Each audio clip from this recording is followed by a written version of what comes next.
For years, Vanessa believed her wedding day would be the beginning of a blessed new life. She trusted her handsome groom, admired her powerful mother, and thought the people closest to her were standing beside her in love. But just 30 minutes after the church ceremony, one walk toward the washroom revealed a betrayal so cruel it turned celebration into judgment. That day, the church looked like a promise. Sunlight poured through the tall stained glass windows and spilled across polished floors, white flowers, and rows of smiling guests dressed in their Sunday best. Soft music floated through the sanctuary, cameras flashed, the choir stood ready. Everywhere you looked, there was beauty, order, celebration. It was the kind of morning people talked about for years, the kind of day a woman remembers every detail of for the rest of her life.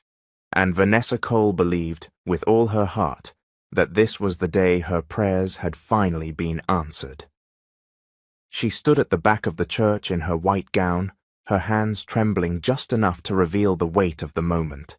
She looked radiant, calm on the outside, hopeful on the inside. She had waited for this day with discipline, faith, and patience. She had loved Adrian Wells with sincerity. She had honored her values. She had done things the right way. And now, as the church doors opened and every head turned toward her, Vanessa felt like she was walking straight into the future God had prepared for her. At the altar, Adrian waited in a dark tailored suit, smiling with the kind of charm that made people trust him too easily. He looked every bit like the perfect groom, handsome, composed, grateful, but behind that polished smile was a man carrying secrets he had no business bringing into a holy place. Still, Vanessa did not see that. Not yet. In the front row sat Lorraine Cole, Vanessa's mother, elegant as ever, dressed in expensive fabric and quiet pride.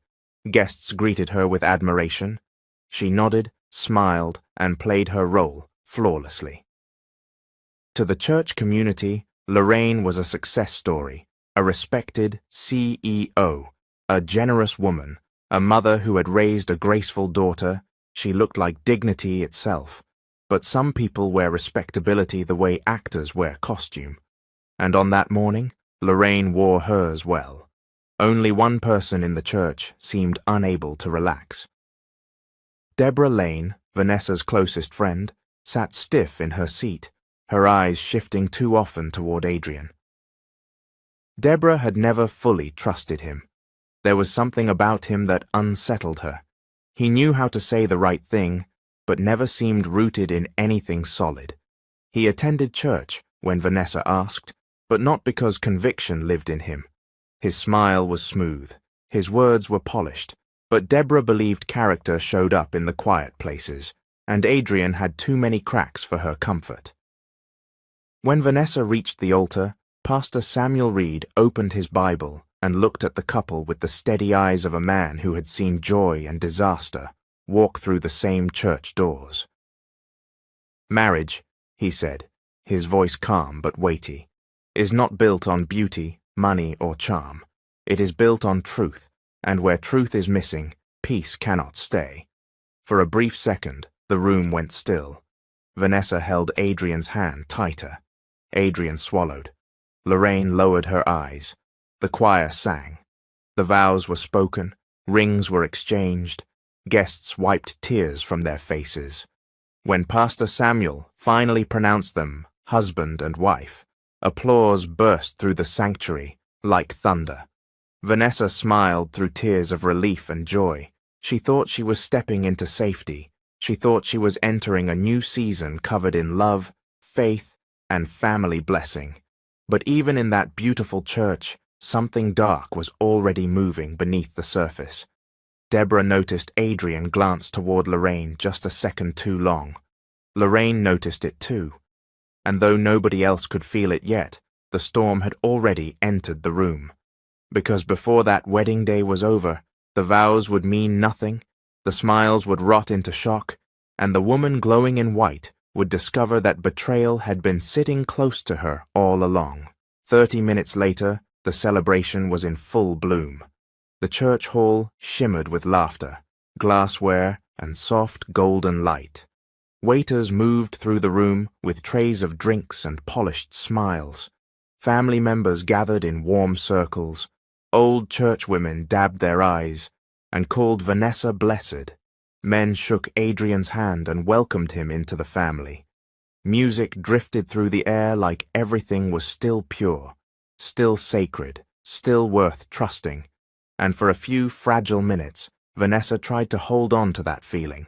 She stood near the center of the reception hall, smiling for photographs, accepting hugs, thanking guests, and listening to the same words over and over again. "You look beautiful. You two are perfect together. Your mother must be so proud." That last one stung for reasons Vanessa could not yet explain. Across the room, Lorraine floated from table to table in graceful control, receiving compliments as though the wedding were a reflection of her own greatness. Her posture was perfect. Her smile was measured. Her voice was warm. She looked like a woman fully enjoying her daughter's big day. And Adrian looked just as polished. He laughed on cue. He thanked the men who praised him. He kissed Vanessa's cheek when cameras turned his way. To everyone watching, he was a groom glowing with gratitude. But every now and then, his eyes shifted, restless, distracted, like a man trying too hard to appear at peace. Deborah noticed. She stepped beside Vanessa and lowered her voice. "You okay?" Vanessa forced a smile. "I should be asking you that. You've been watching Adrian like he owes you money." Deborah did not laugh. "I'm serious," she said. "Something about him is off, even now." Vanessa's smile weakened. "Deborah, not today." Deborah looked at her friend's face and softened. "I hope I'm wrong." Vanessa nodded, but something unsettled brushed against her heart. It was small, barely there, a flicker of discomfort, the kind people ignore when they want joy more than truth. Then Aunt Celeste called Vanessa over for another photo. Guests cheered. Someone raised a toast. The hall filled again with applause.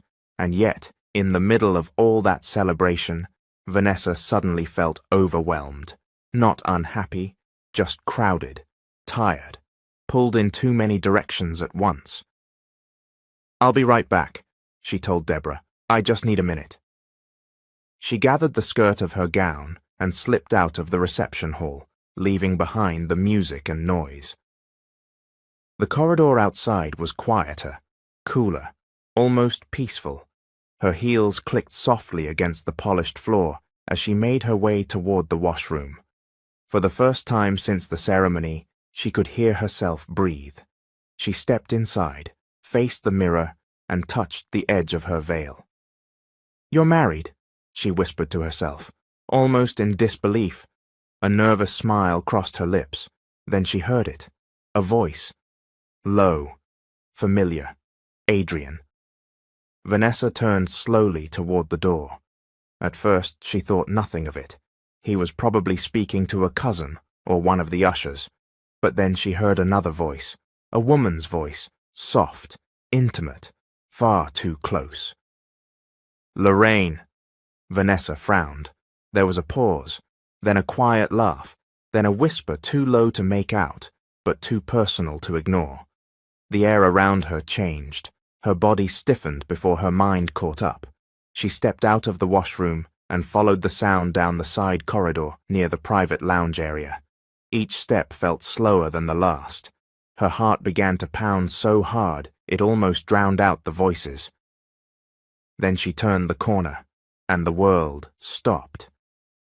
There, half hidden from the hall, stood Adrian and Lorraine.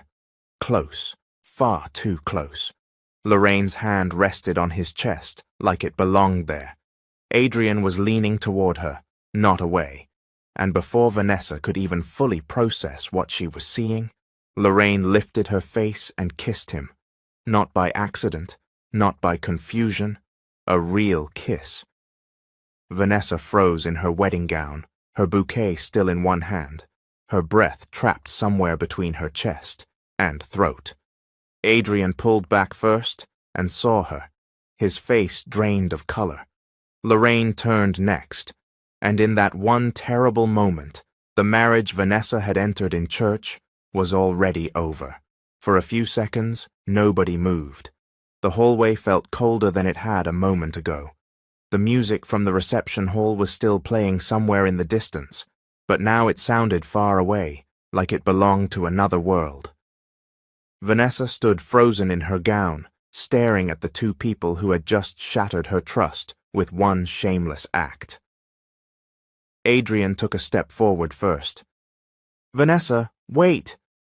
But his voice sounded weak now, stripped of charm, stripped of polish.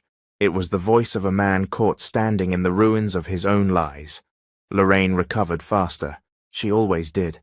Her hand dropped from Adrian's chest, and in a blink, her face rearranged itself into the expression she had worn her entire life whenever control started slipping from her hands. Calm, offended, superior. "This is not what it looks like," she said, and that was the moment something changed inside Vanessa, because betrayal was one thing, but being insulted with a lie while she was still staring at the evidence, that was something else entirely.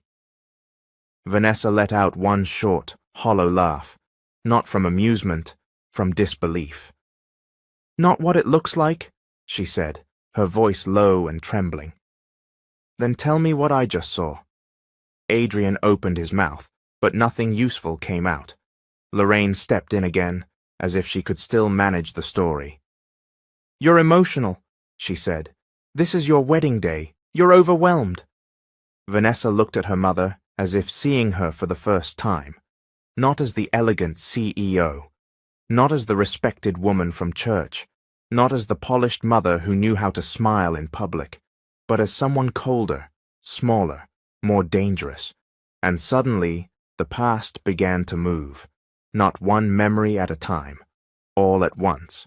Deborah's warnings came back first, that sharp look she gave Adrian every time he spoke too sweetly in public and too carelessly in private. The way Deborah once pulled Vanessa aside after Bible study and said, "A man who does not respect your values before marriage will not suddenly respect them after it." Vanessa had defended him then. "He's just struggling," she had said. "He's trying." But now those words felt childish in her own memory. Then came Adrian's complaints, the times he sulked when Vanessa held firm to her boundaries, the little jokes he made about her being too holy or too strict, the nights he acted wounded because she would not give him what he believed he deserved. At the time, she had called it frustration. Now she had a new word for it, entitlement. Then came the worst part, her mother. The comments Lorraine made that Vanessa had pushed aside because they felt too ugly to believe. The way Lorraine once said, "A woman must understand a man's weakness if she wants to keep him." The long private conversations she had with Adrian under the excuse of helping him find work. The business advice, the closed-door talks, the way Lorraine defended him even when he was clearly wrong. Vanessa's stomach turned. "Oh my God," she whispered, because now the picture was forming, not fully, not yet, but enough to make her feel sick. This had not started in this hallway. This had roots. Adrian ran a hand over his face. "Vanessa, please, let me explain." But Lorraine shot him a warning glance. She did not want explanation. She wanted control. Vanessa saw that too. Her eyes filled with tears, but her voice grew steadier. "How long?" Neither of them answered. That silence said more than words ever could. Vanessa nodded slowly, like her soul was catching up to a truth her heart had been too innocent to accept. "So Deborah was right," she said. "All this time, she was right." Lorraine's expression hardened. "Do not bring outsiders into family matters." That sentence hit Vanessa harder than the kiss, because that was exactly how Lorraine survived, by hiding rot behind the language of family, respect, and silence. Vanessa took one slow step back, Her mind raced through every suspicious moment she had brushed aside.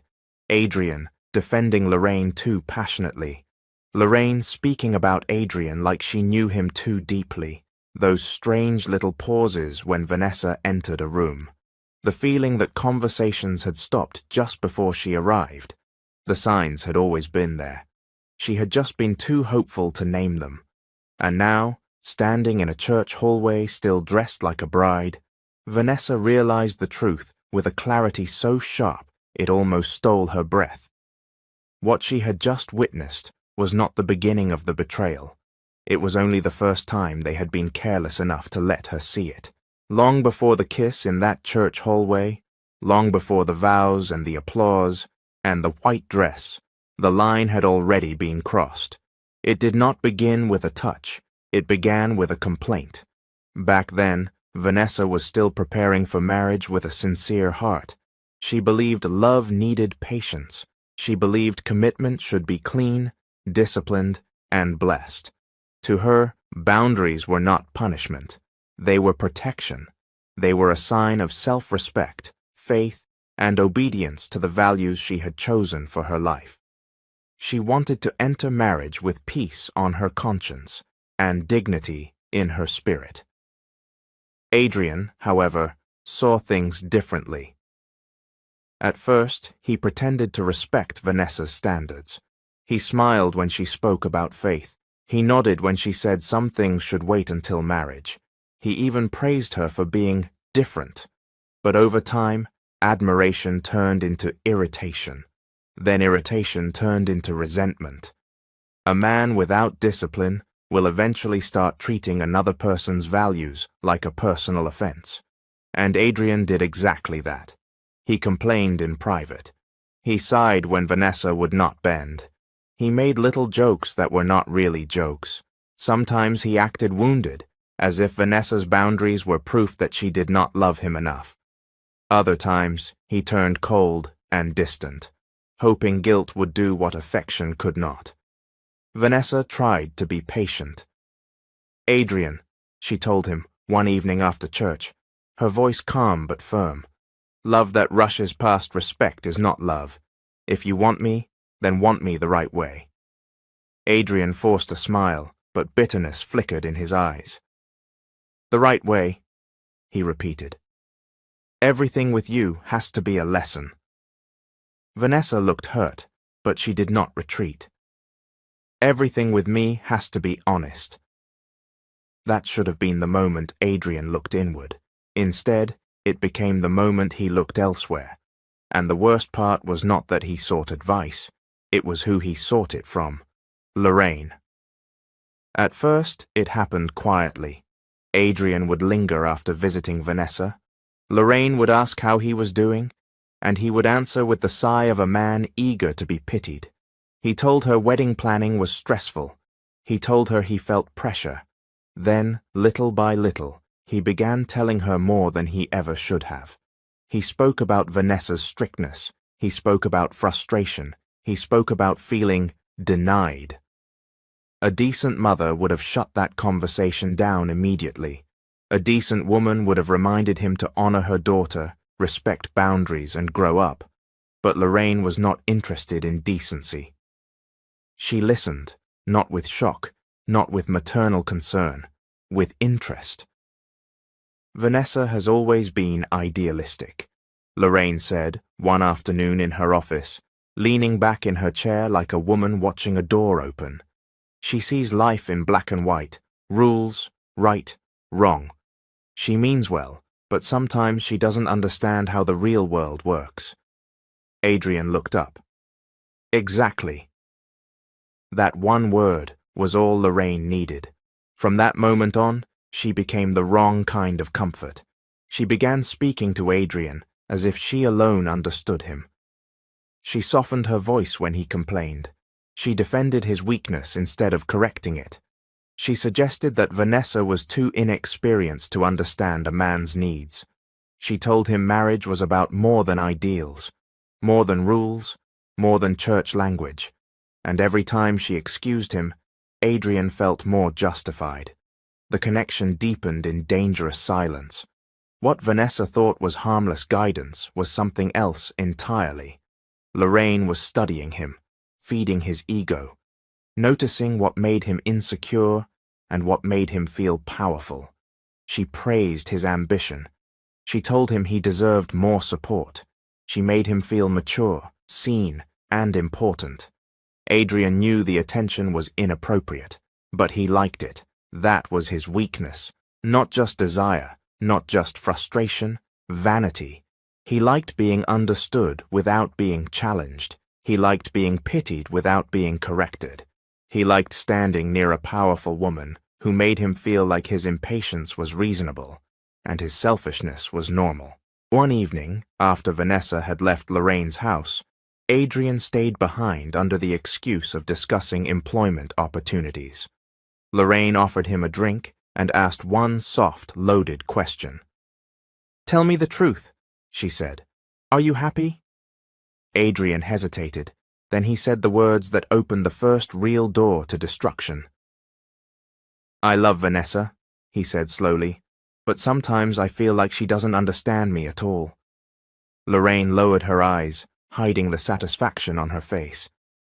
"No," she said quietly. "Maybe she doesn't." And just like that, what should have remained a guarded boundary turned into emotional betrayal. Sin rarely enters through a scream. Most of the time, it enters through a whisper that sounds like understanding. Vanessa never saw that moment. She never heard those conversations. She believed her mother was helping Adrian become more stable. She believed Lorraine was opening professional doors for the man she was preparing to marry. She believed the people around her were building her future with her. She did not know they were building something behind her back, and by the time the betrayal took visible form, conscience had already been silenced, weakness had already been fed, and the first sacred line had already been crossed. By the time wedding plans were in full motion, Adrian had become a man living on two hungers at once. One was obvious. He wanted respect, money, position, the kind of life that would make people stop looking at him like a man still trying to prove himself. The other hunger was deeper and uglier. He wanted shortcuts, and Lorraine Cole knew exactly how to feed both. Vanessa, in her innocence, thought she was helping the man she loved. She had built a stable life for herself, through discipline and wisdom. She handled her money well. She had investments, savings, and a future she could actually see. But Adrian was still drifting, always talking about potential, always promising he was close to a breakthrough. Yet somehow, the breakthrough never came. Vanessa never mocked him for that. She encouraged him. One evening, seated across from him at a quiet restaurant after church, she reached for his hand and said, "Why don't you speak to my mother? She's hiring at the company again.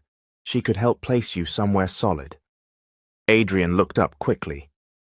"You really think she'd do that?" Vanessa smiled. "You're about to become family. Why wouldn't she? Good-hearted people often assume others are moved by the same love they would freely give. Vanessa still believed family meant protection. She still believed Lorraine's power would be used to bless, not to trap. At first, the arrangement looked harmless. Lorraine invited Adrian to her office. She spoke to him about his resume, his presentation, his long-term goals. She asked sharp questions and wore the expression of a woman evaluating potential. Adrian left those meetings feeling hopeful. For the first time in months, he thought he could see a real future opening in front of him. But Lorraine did not help him all at once. She helped him slowly, just enough to keep him dependent. She gave him contacts, then delayed the follow-up. She praised his intelligence, then hinted he lacked polish. She told him he had promise, then made him feel he still needed her approval to unlock it. Every conversation ended with the same silent message. "You are close, but not without me." And Adrian, proud as he was, walked straight into the trap. Marcus saw it differently. Sitting in a sports bar one night with a drink in his hand and too much arrogance in his mouth, Adrian told his friend. Lorraine says she might open a position for me, senior operations, better pay than anything I've had. Marcus smirked. That woman likes you? Adrian frowned. She's my future mother-in-law. Marcus laughed. And, I'm telling you, powerful women don't keep pulling men close for nothing. You better stop acting blind. Adrian looked uncomfortable, but he did not deny it. Marcus leaned in. Listen to me. You're trying to be nice, trying to be loyal, trying to play church boy for Vanessa. For what? That girl makes you beg for everything. Meanwhile, the mother is opening doors. Use your brain. Adrian stared into his glass. That was the problem. He already was. Back at home, Deborah had begun noticing the pattern too. She saw how often Adrian's name came up in Lorraine's mouth. She saw how Adrian suddenly spoke about Lorraine with unusual admiration. She saw how Vanessa brushed it all aside with the blind trust of a woman who still believed everyone around her wanted her well. One afternoon, while helping Vanessa sort wedding invitations, Deborah finally said it. Your mother is too involved with him. Vanessa looked up. Involved how? In every way she doesn't need to be, Deborah said. Job meetings, advice, calls, private talks. I'm telling you, something about this is not clean. Vanessa sighed, setting down a stack of envelopes. Deborah, please, my mother is helping him, that's all. Deborah's eyes narrowed with concern.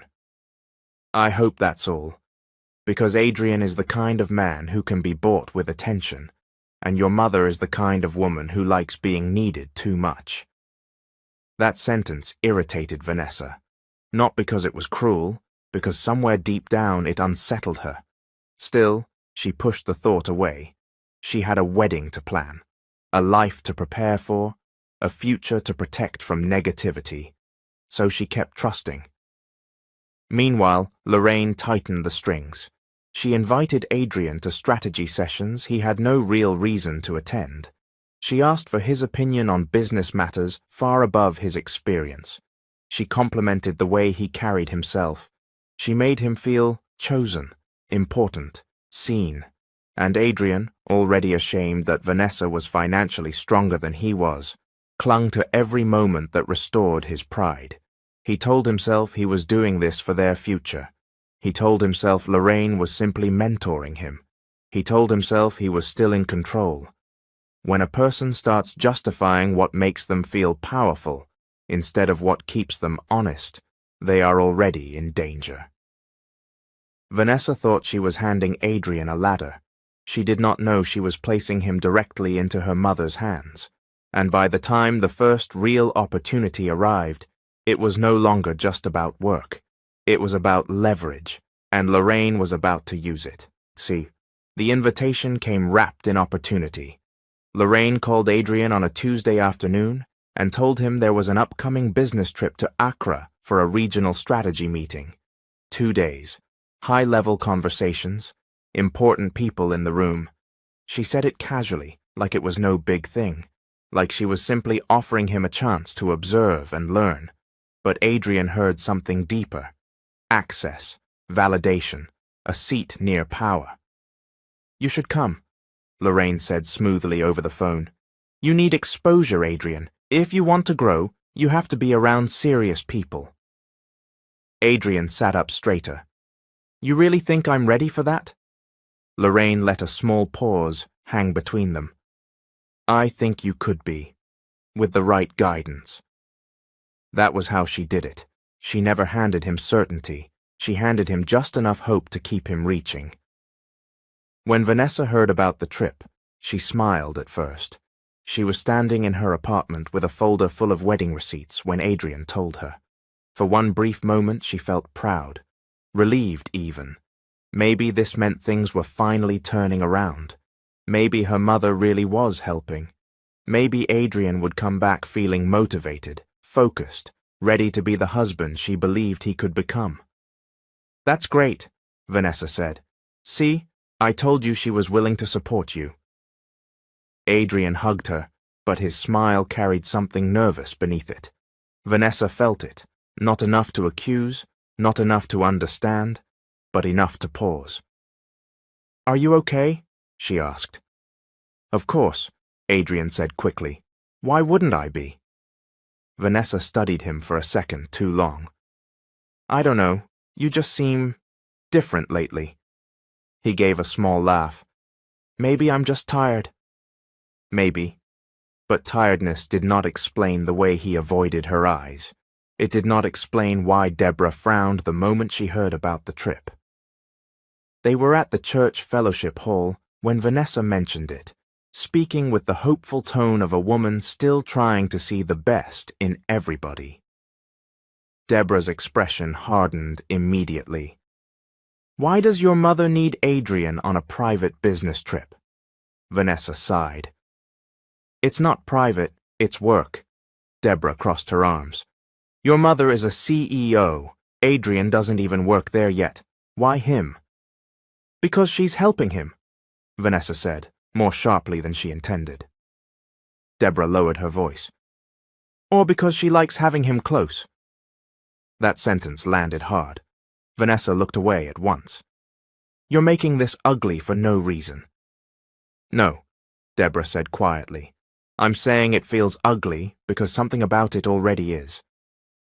But Vanessa refused to sit with that discomfort. She had too much invested in peace, too much invested in the version of her life that still made sense. So she chose trust again, even as her spirit whispered caution. Lorraine, meanwhile, made sure the trip felt special. She arranged the hotel. She sent Adrian the itinerary herself. She told him what to wear, how to speak, when to stay close, and which people to pay attention to. Her messages were professional on the surface, but underneath them was something else entirely. A tone too personal, too warm, too familiar.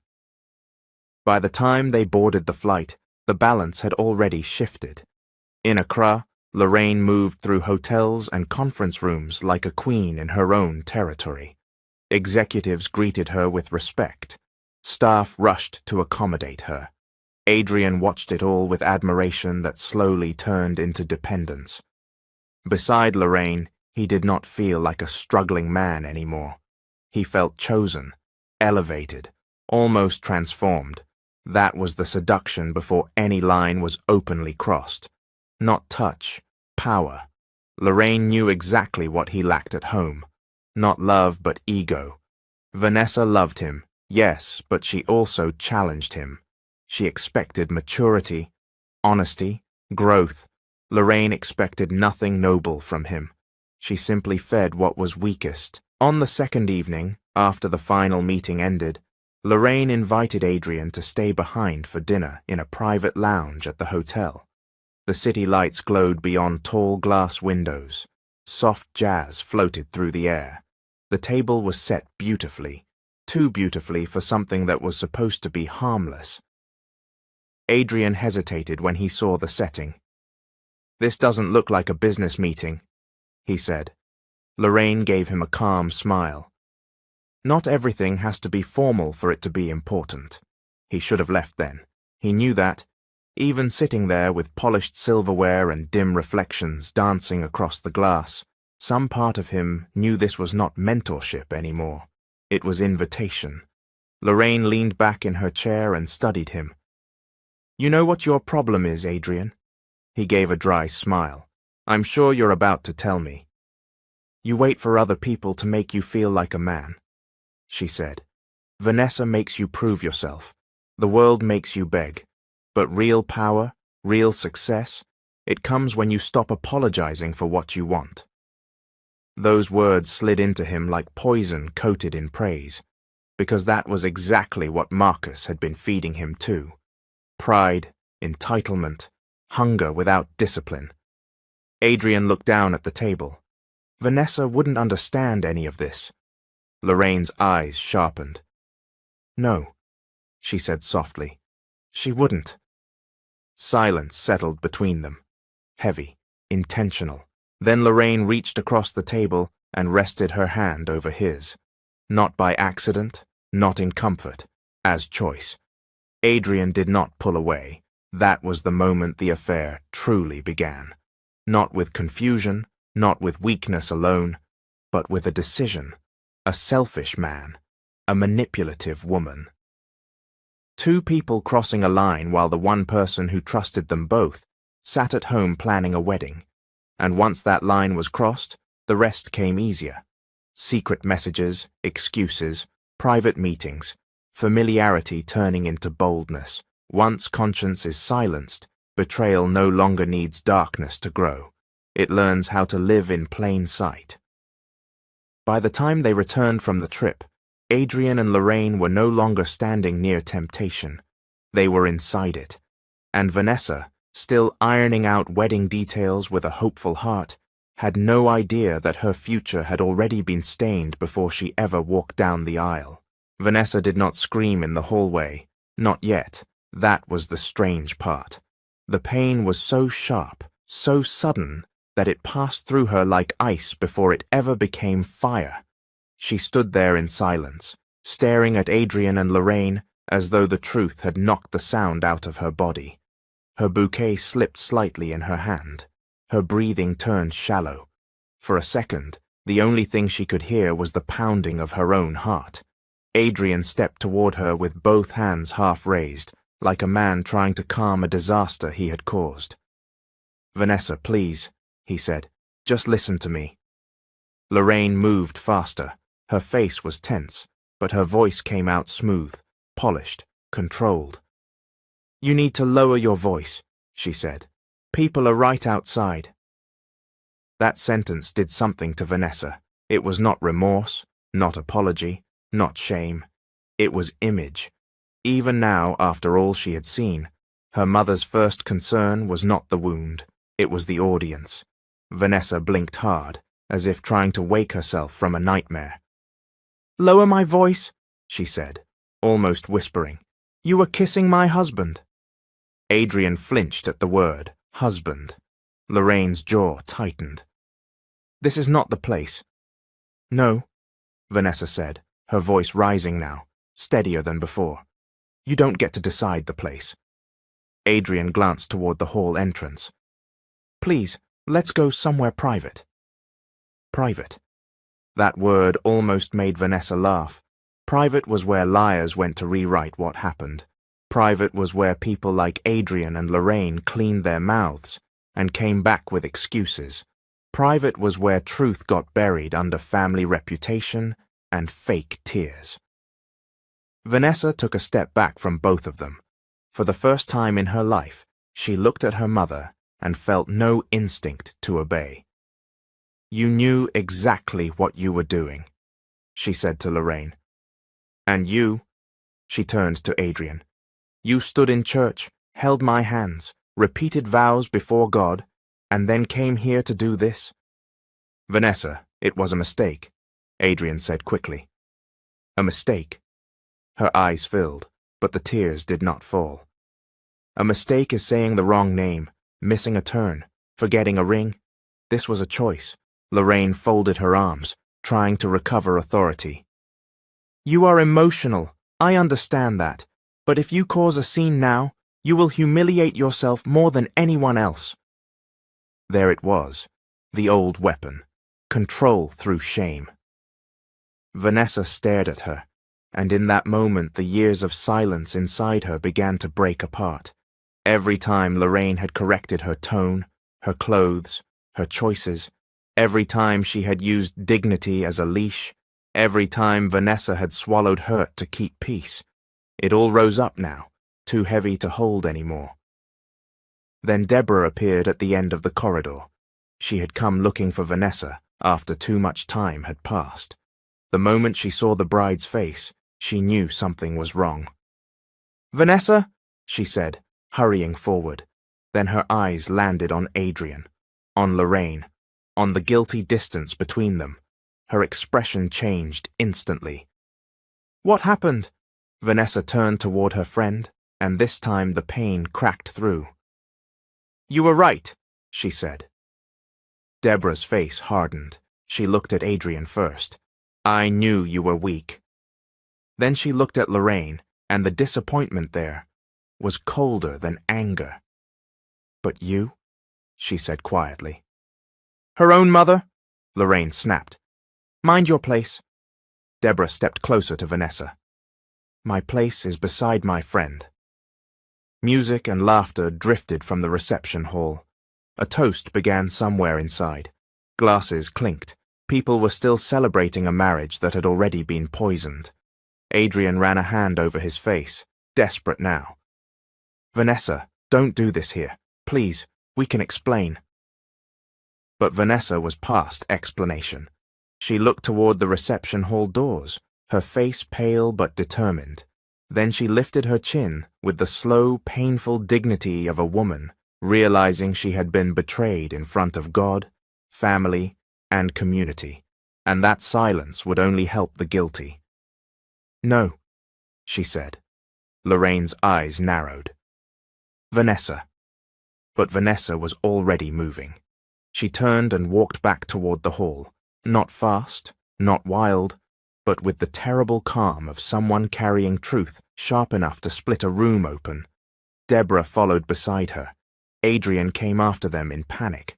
Lorraine followed too, trying to keep pace, trying to hold together a story that was already collapsing. The doors opened. The reception was glowing with light, music, and smiling faces. Vanessa stepped inside, still wearing white, but she was no longer the hopeful bride who had left a few minutes earlier. She was a woman carrying public grief, and before the next song could end, the entire celebration was about to stop. The room did not recover after Vanessa spoke. One accusation would have been enough to shake the reception, but Vanessa did not speak like a woman guessing. She spoke like a woman who had just seen the truth with her own eyes. Her voice trembled, but it did not break. She stood in the center of the reception hall, still dressed in white, and told the guests exactly what she had witnessed in the corridor near the washroom. At first, nobody moved. Then the silence shattered. Aunties covered their mouths. Men exchanged stunned looks. Chairs scraped against the floor. The music stopped so abruptly that the room seemed to flinch. One of the bridesmaids began to cry. Someone whispered, "No, not Lorraine." Another said, "Not on the wedding day." The church members looked from Vanessa to Adrian to Lorraine, as if hoping one of them would deny it in a way that sounded believable. But no denial came clean enough. Adrian stepped forward, pale and sweating. "It's not what she's making it sound like," he said. Deborah let out a bitter laugh from Vanessa's side. "Then tell them what it sounds like." Lorraine, still trying to salvage her dignity, raised her chin. "This family matter should not be turned into public spectacle." Pastor Samuel stepped in then, not loudly, but with the authority of a man who understood that truth had already entered the room and could not be sent back outside. "Enough," he said. The hall quieted at once. His eyes rested on Adrian first, then Lorraine. "Whatever this is," he said, "it is not confusion, and whatever happened in secret has now wounded this entire day." Vanessa closed her eyes for a second, steadying herself. The pain was real, the humiliation was real, but something else had started growing inside her too. Clarity. Because once the room erupted, more pieces started falling into place. Deborah, furious and no longer interested in protecting anyone's image, told Vanessa about things she had noticed months earlier. The private meetings, the unusual closeness, the way Adrian defended Lorraine even when no one had attacked her. Aunt Celeste, who had stayed silent too long, finally admitted she had once seen Lorraine and Adrian leaving Lorraine's office after hours, both looking far too flustered for a simple work discussion. That confession changed the shape of the scandal. This was not one reckless moment after the ceremony. This had history. Vanessa felt the truth hit her in waves. The business trip, the secretive calls, Adrian's mood swings, Lorraine's strange need to keep him close. All the warning signs she had pushed aside now returned with sharp edges. Later, when the reception had dissolved into chaos and guests began leaving in shocked clusters, Adrian tried one last time to speak to Vanessa privately.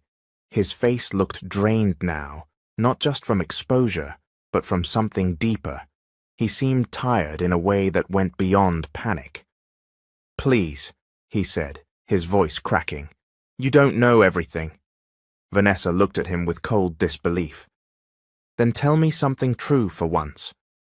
Adrian swallowed hard. He opened his mouth, closed it, looked away. And for the first time, Vanessa noticed more than guilt. She noticed weakness in his body, a drawn look in his face, the way he pressed a hand to his side, as though even standing there took effort. Days later, that unease would become something far more serious. After the scandal spread, Adrian's health worsened. What he had been hiding could no longer be buried under charm, excuses, or arrogance. He finally went to see a doctor. The tests were done. The waiting was unbearable. Then the answer came, heavy and undeniable. Adrian was HIV positive. The news hit him like judgment. Not because illness is shameful, but because deception is. Because he had hidden truth while standing at an altar. Because he had played with people's lives while pretending to build one. When Lorraine heard the news, her confidence cracked in a way Vanessa had never seen before. For the first time, the woman who always controlled the room looked genuinely afraid.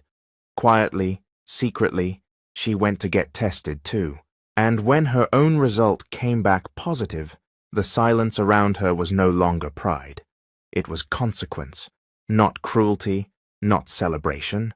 Only this: some people think secrecy protects them. They think lies can carry them farther than honesty ever could. But when truth finally arrives, it does not knock gently. It tears through everything. And now the two people who had betrayed Vanessa were not just facing scandal. They were facing the full weight of what selfishness, deception, and moral collapse had cost them. After the wedding disaster, silence did not bring peace. It only gave people space to choose sides. By the next morning, the story had already spread beyond the church walls. What began as whispers in parking lots and phone calls between relatives quickly turned into a full storm moving through the family, the congregation, and the wider community. Some people were horrified, some were heartbroken, some were hungry for details, and some, as always, cared more about protecting appearances than confronting truth.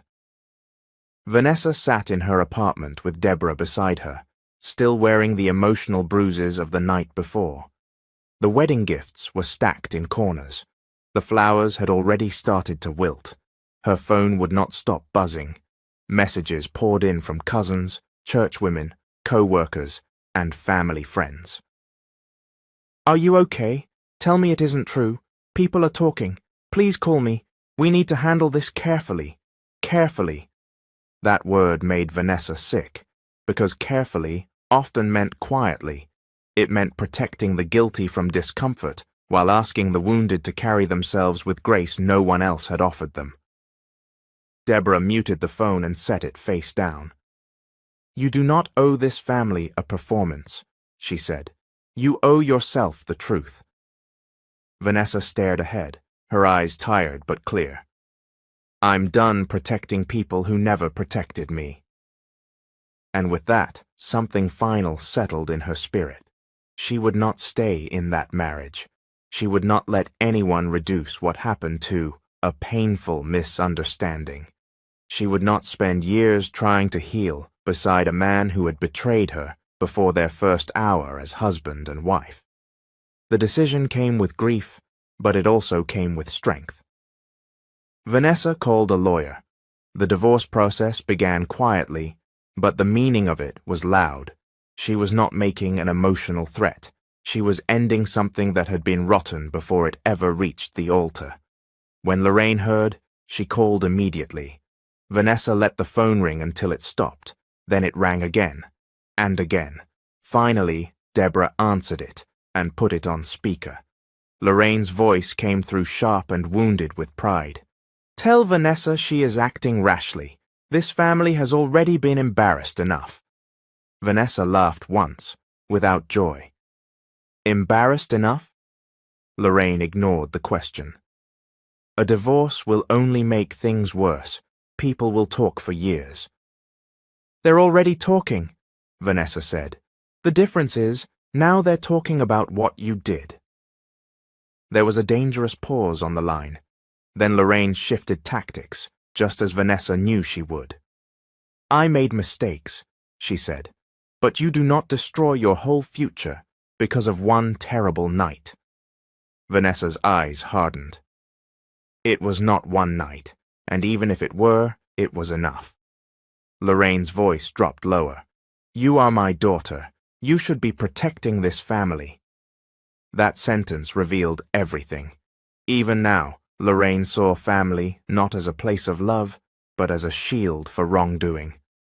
Vanessa answered with a calm that surprised even herself. No, family should have protected me. She ended the call. Across town, Adrian was discovering that exposure had a cost of its own. Word of the scandal had reached people who once greeted him warmly. Opportunities dried up. Calls went unanswered. Men who had praised him at the reception no longer wanted their names tied to his. Even the job Lorraine once dangled in front of him was no longer a prize. It had become another symbol of the corruption that brought him down. Marcus, of course, had nothing wise to offer. That woman will cool down, he told Adrian over the phone. Just apologize and lie low. But Adrian was no longer in a position where apology could fix anything. His reputation was broken, his health was failing, and for the first time, the future he had tried to secure through charm and compromise looked empty. Then came the moment that shifted the family entirely. At a tense gathering with close relatives, when some people urged Vanessa to stay quiet and save what was left, Aunt Celeste finally stood up and spoke with the authority of someone who had watched too much for too long. Enough, she said. This child has been wronged by the very people who should have honored her. Stop asking her to carry shame that belongs to others. The room went still. Aunt Celeste turned toward Lorraine. You taught this family to worship image. That is why truth had to explode before anyone would face it. No one interrupted her. For the first time, Vanessa did not feel like the difficult one. She felt seen. That was when Lorraine's public image truly began to crack, not because strangers judged her, but because people closest to her had stopped pretending. The elegance, the wealth, the status, the carefully managed respectability, it could not hide what she had done. And Vanessa, standing in the middle of that collapse, made her choice without trembling. She would walk away from Adrian. She would walk away from Lorraine's control. She would walk away from every voice that asked her to suffer quietly for the comfort of others. Because dignity was not silence, and peace was not pretending. In the end, the loudest sound was not the scandal. It was the silence that came after Vanessa stopped chasing people who had broken her. Weeks passed, then months. The wedding dress was boxed away. The flowers were long gone. The reception hall had been cleaned. The gossip had moved through the church like a storm. And the people who once spoke in whispers had begun to find newer things to discuss. But for Vanessa, healing did not arrive all at once. It came slowly, quietly, in pieces. That was how real healing often worked, not like thunder, like sunrise. At first, the days were hard, too quiet, too heavy. She had lost more than a husband. She had lost the illusion of her mother. She had lost the version of family she had spent her whole life defending. And there were mornings when the grief sat on her chest before her feet even touched the floor. But pain, when faced honestly, can become a teacher.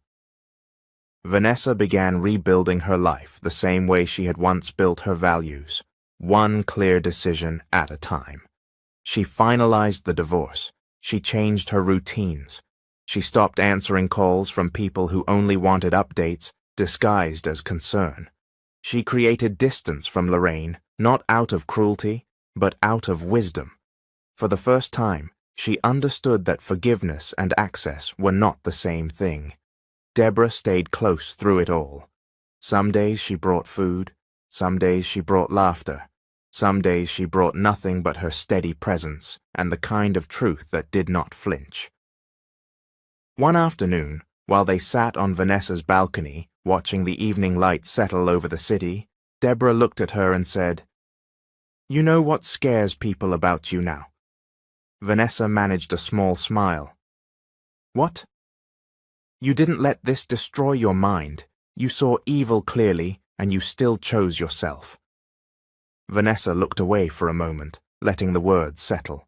Then she said quietly, "I almost didn't." Deborah nodded. "But you did." At church, Pastor Samuel preached one Sunday on discernment, grief, and the danger of confusing appearances with character. He never called names. He did not need to. Everyone understood. His voice filled the sanctuary with the kind of truth that lands deeper when people have already lived through its consequences. "Not everyone who stands near holy things is honest," he said, "and not every loss is punishment. Some losses are rescue." Vanessa felt that sentence move through her like light entering a locked room, because that was what this had become.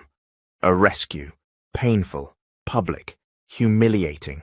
Yes, but still a rescue. Across town, Adrian and Lorraine were left to face the wreckage they had created. The charm was gone. The power had thinned. The secrecy had failed them both. For once, consequences did not ask permission before arriving. Their choices had exposed them, isolated them, and marked their lives with a weight neither money nor manipulation could erase. Vanessa no longer watched their downfall closely. That chapter was not hers anymore. She had spent too many years trying to earn love from people who only valued control. Too many years mistaking endurance for peace. Too many years explaining away what should have warned her. But now she had something better than approval. She had clarity. She had boundaries. She had herself. The narrator would say it this way: the wedding did not give Vanessa a husband. The betrayal did not leave her empty. Instead, the fire she walked through burned away illusion and returned her to truth.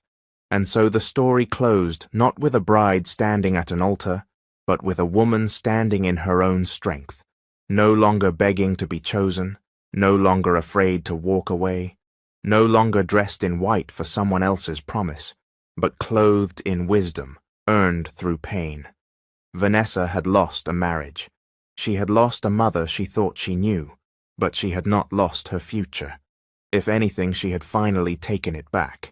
Before this story ends, let's sit with the lesson for a moment. The moral of this story is simple, but painful.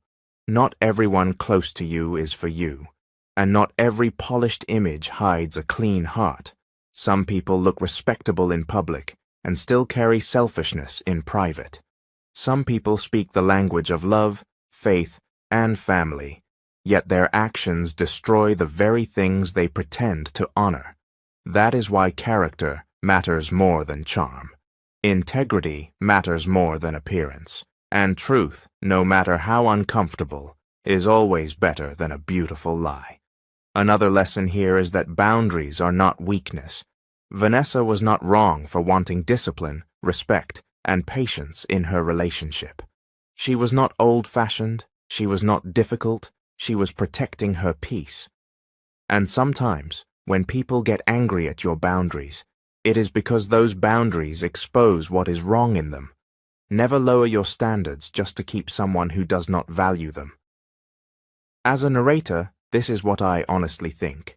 Adrian was weak, Lorraine was selfish, and Vanessa's pain began long before the wedding day. The kiss was only the moment the mask finally fell off. What hurts most in stories like this is not just betrayal, but betrayal from the people who should have protected you the most. A partner is supposed to bring safety. A parent is supposed to bring covering. When both become the source of pain, the wound cuts deep. But I also believe this: sometimes exposure is mercy, because as painful as the truth was, it saved Vanessa from a lifetime of deeper heartbreak. And now I want to ask you, the audience, what do you think about this story? Did Vanessa do the right thing by walking away? Could you ever forgive a betrayal like that? Have you ever experienced a moment where someone you trusted completely turned out to be someone else behind closed doors? And have you ever ignored warning signs, only to realize later that the truth had been right in front of you the whole time? Drop your thoughts in the comments, because stories like this are painful, but they are also real for many people. And sometimes, hearing someone else's experience helps another person feel less alone.